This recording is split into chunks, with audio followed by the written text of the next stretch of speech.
I am Harshika and I am a class 9th student. तो आज के इस वीडियो में मैं बताऊंगी कि मेरा प्रीवियस एग्जाम कैसा गया और मेरा नेक्स्ट एग्जाम किस चीज़ का है।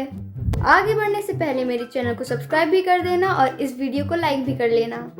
चलो first of all very very thank you कि आप लोगों ने मुझको इतनी बेस्ट विशेस दी मेरे एग्ज़ाम के लिए। तो एंड मेरे पास काफ़ी सारे कमेंट आए थे जिसमें से कुछ कमेंट्स हैं जैसे कि ये। तो इसका आंसर है कि अभी मैंने इतना कुछ डिसाइड नहीं करा है कि मैं 10th के लिए कोई बैच लूँगी भी या नहीं लूँगी, क्योंकि अभी मेरा 9th चल रहा है और अभी मेरे फाइनल्स चल रहे हैं, तो मुझको अभी इस पर फोकस करना है। तो जब 9th ख़त्म हो जाएगी तब मैं सोचूंगी कि मुझको लेना चाहिए या नहीं लेना चाहिए। तो यही था इसका आंसर। रहा मेरा क्वेश्चन पेपर एंड सब्जेक्ट है कंप्यूटर एप्लीकेशंस 165। तो इसमें टोटल 5 सेक्शंस है। तो ये रहा सेक्शन ए जो कि है MCQs। इसमें टोटल 12 MCQs है। तो इसमें मेरे 3 MCQ गलत है, जैसे कि ये नंबर 1 वाला, इसमें मैं ऑप्शन सी करके आई हूँ, बल्कि इसका करेक्ट आंसर ए है। मगर क्यों? एंड ये मैं सही करके गलत करके आई हूँ, मतलब इसका आंसर सही था ब्लू और मैं काट के फिर से रेड करके आई हूँ। बेकार है भैया, मैं तो टूट गया। मतलब देख रहे हो, ये मैं कर सकती हूँ। फिर क्वेश्चन नंबर 10 है। तो इसमें ये लिखा था काउंट ए। आई थॉट कि ये एक गलती से लिख दिया होगा, तो मैं यहाँ पे 3 करके आई हूँ ऑप्शन, बट इसका करेक्ट ऑप्शन सी है, क्योंकि इसमें काउंट ए का मतलब ये 4 था, 4 का मतलब पूछा था, इस वजह से मेरा ये गलत हुआ है। एंड यहाँ पे दरअसल रीज़न है, ये सब तो ठीक गया और जो मैंने पढ़ा था उसमें से ये कुछ नहीं आया है, सब अलग आया है।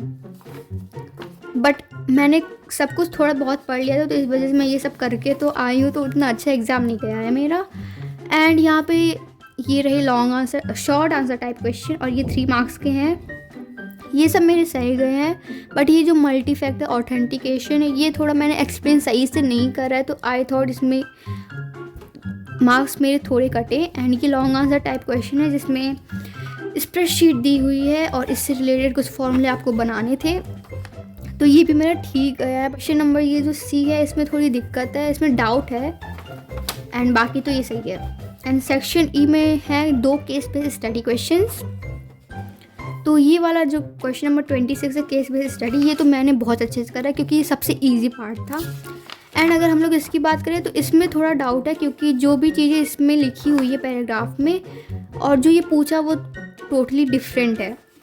इसमें पूछा है कि presentation is the process of dash our required topic to audience. तो मैं कुछ तो लिख के आई हूँ, जैसे कि प्रेजेंट आर रिक्वायर्ड टॉपिक, इस पर मैं ग्राफिक्स लिख के आई हूँ, एंड इसमें सेट ऑफ स्लाइड्स और ये प्रेजेंटेशन सॉफ्टवेयर। बट इसका एग्जैक्ट आंसर मुझको नहीं मालूम है कि इन सब का एग्जैक्ट क्या है, तो इसमें डाउट है। बाकी तो मेरा पेपर ठीक गया है। मेरी डेटशीट में थोड़ी चेंजमेंट हुई है, तो इस वजह से जो मेरा 22 को हिंदी का एग्ज़ाम था, तो अब उसकी जगह पर इंग्लिश का एग्ज़ाम होगा। तो उसके लिए मैं प्रिपरेशन करूँगी आज। तो सबसे पहले मैं ग्रामर पोर्शन कंप्लीट करूँगी और जो मोमेंट्स है उसके चैप्टर्स कंप्लीट करूँगी, क्योंकि इसमें मोमेंट्स में थोड़े कम चैप्टर्स हैं। एंड ग्रामर के लिए मैं अपनी ये सैम्पल पेपर बुक यूज़ करूँगी, क्योंकि इसमें उसी टाइप का फॉर्मेट आता है जिस टाइप का मेरे इस क्वेश्चन पेपर में आता है, जैसे कि एरर डिटेक्शन वाली चीज़ें हो गई, तो उसमें थोड़ी मुझको प्रॉब्लम भी होती है, तो इस वजह से मैं इसका यूज़ करूँगी।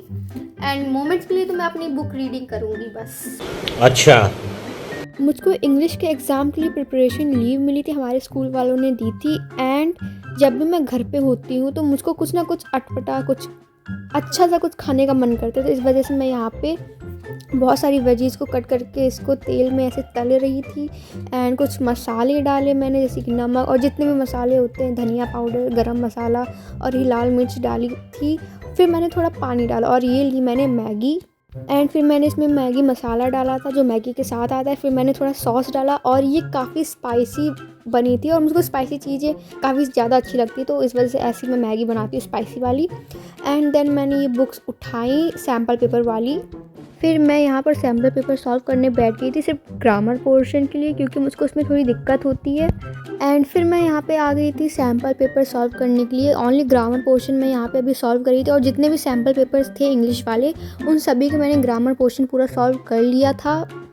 एंड इसमें मुझको थोड़ी प्रॉब्लम होती है ग्रामर में, क्योंकि जो इसमें एरर करेक्शन वाली जो चीज़ होती है ना, उसमें मुझको बस दिक्कत होती है और कोई दिक्कत नहीं होती, बस एरर करेक्शन में दिक्कत होती है। इस वजह से मैं ग्रामर पे थोड़ा ज़्यादा ध्यान दे रही थी, क्योंकि ग्रामर मेरी बहुत अच्छी है, बस एरर करेक्शन में थोड़ी मिस्टेक हो जाती है और मैं नहीं चाहती कि मेरे मार्क्स इतनी छोटी सिली मिस्टेक की वजह से जाएँ, तो मैं यही प्रैक्टिस कर रही थी।